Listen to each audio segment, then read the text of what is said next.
بسم اللہ الرحمن الرحیم. ناظرین السلام علیکم. YouTube news channel Kharian gazette میں ہوں گل بخشان. آج کا کالم بعنوان ہماری آیاتوں سے تو وہ ہی انکار کرتے ہیں جو ظالم ہیں.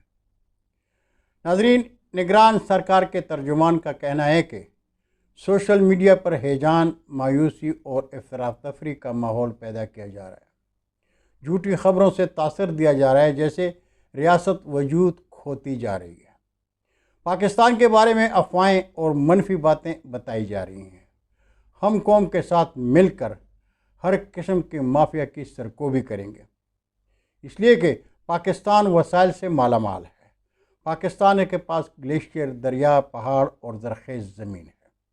دنیا کا بہترین چاول، کینو، آم، گرینائٹ، سونا اور تانبا جیسے خزانے ہمارے پاس موجود ہیں. ناظرین، نگران سرکار کے ترجمان کے خطاب سے ظاہر ہو گیا ہے کہ وہ پاکستان کی بیرونی سرحدوں کی نسبت اندرونی سرحدوں پر خصوصی توجہ دے رہے ہیں. لگتا ہے کہ اب سب کچھ وہی کروائیں گے اور پاکستانی عوام ان کو بھگتیں گے جو درباری اور غلام ہیں. قومی معیشت کی بحالی اور پاکستان میں معدنیات، زراعت اور تجارت پر اظہار خیال کے بعد اب عوام کو سوچنا ہوگا جو پاکستان میں جمہوریت، نظام مصطفیٰ اور ریاست مدینہ کا خواب دیکھ رہے ہیں. قومی دانشوروں کو بھی سوچنا ہوگا. اگر وہ قومی نشیب و فراز پر قلم اٹھائیں تو پہلے ان کے لیے ضروری ہے وہ اداروں اور پولیس تھانوں کے وضو خانوں میں وضو کر کے قلم اٹھائیں. سچائی کو نظر انداز کر دیا کریں اور وہ لکھا کریں جو سرکار کو پسند ہو، ورنہ یا تو دانشور کٹ جائے گا، گم ہو جائے گا، زبان کاٹ دی جائے گی، اور یا اس قدر خوار ہوگا کہ اس کی نسلیں بھی سچائی کے قلم کو ہاتھ نہیں لگائیں گے. ناظرین، موجودہ صورتحال میں تو قومی سطح پر ہر کسی کو جان لینا چاہیے کہ جمہوریت کے نام پر جو کھیل کھیلا جا رہا ہے وہ صرف ہاتھی کے دانت ہیں، ورنہ قائد اعظم رحمۃ اللہ علیہ سے ذوالفقار علی بھٹو کی شہادت تک اسلامی جمہوریہ پاکستان میں جو جمہوریت تھی وہ بھٹو خاندان کے ساتھ دفن ہو چکی ہے، اور ہم کبھی جن کے غلام تھے آج ان کے غلاموں کے غلام ہیں. حضرت علامہ محمد خان شیرانی کہتے ہیں کہ پاکستان کی جو اسٹیبلشمنٹ ہے ادارے کے حوالے سے ہماری نہیں.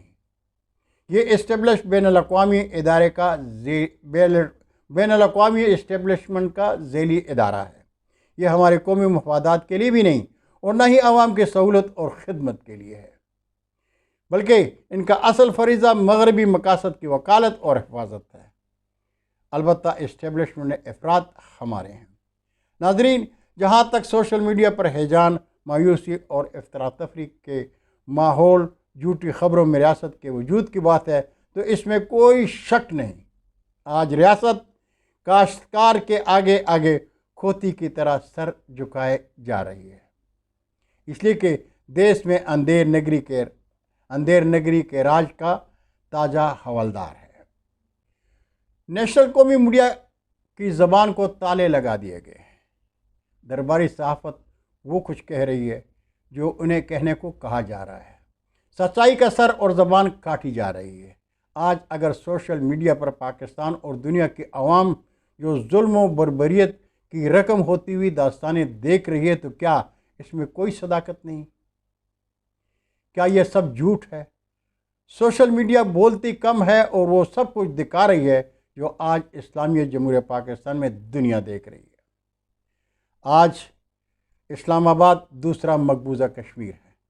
ریاست کے پولیس کے ظلم و جبر نے تو ہم پاکستانیوں کو غزہ اور فلسطین میں مسلمانوں پر ہونے والے ظلم تک کو بلا دیا ہے.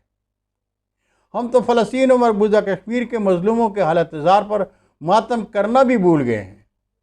پاکستان سے محبت کرنے والے تو کمین ہیں. خاص کو نوازا جا رہا ہے، عام کو رلایا جا رہا ہے.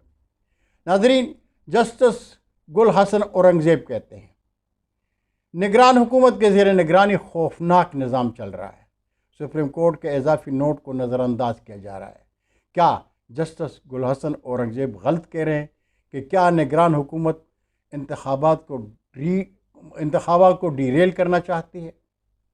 اگر سپریم کورٹ اور ہائی کورٹس کے فیصلوں کو کوئی ادارہ اور نگران تسلیم نہیں کرتے تو بہتر ہوگا کہ نظام عدل کے اداروں کو تالے لگا دیے جائیں۔ نگران اپنی عدالتیں لگائیں تاکہ قوم یہ جان سکے کہ وہ اسلامی جمہوریہ پاکستان کے آزاد باشندے نہیں بلکہ آج بھی مغربی غلام ہیں۔ ناظرین، قرآن کریم میں رب کریم اپنے نبی داؤد علیہ السلام سے فرماتے ہیں، ہم نے تمہیں زمین میں اپنا نائب بنایا ہے، سو تم لوگوں میں حق اور انصاف سے فیصلے کیا کرو، اپنی خواہشات کی پیروی مت کیا کرو، ورنہ وہ تمہیں اللہ کی راہ سے بہکا دے گی۔ ہماری آیاتوں سے تو وہ ہی انکار کرتے ہیں جو ظالم ہیں۔ بہت شکریہ ناظرین، یہ تھا آج کا کالم جو آپ کے گوش گزار کیا۔ زندگی اور حالات نے ساتھ دیا تو اگلی نشست میں پھر ملاقات ہوگی۔ اجازت چاہوں گا۔ اللہ حافظ۔ پاکستان زندہ باد۔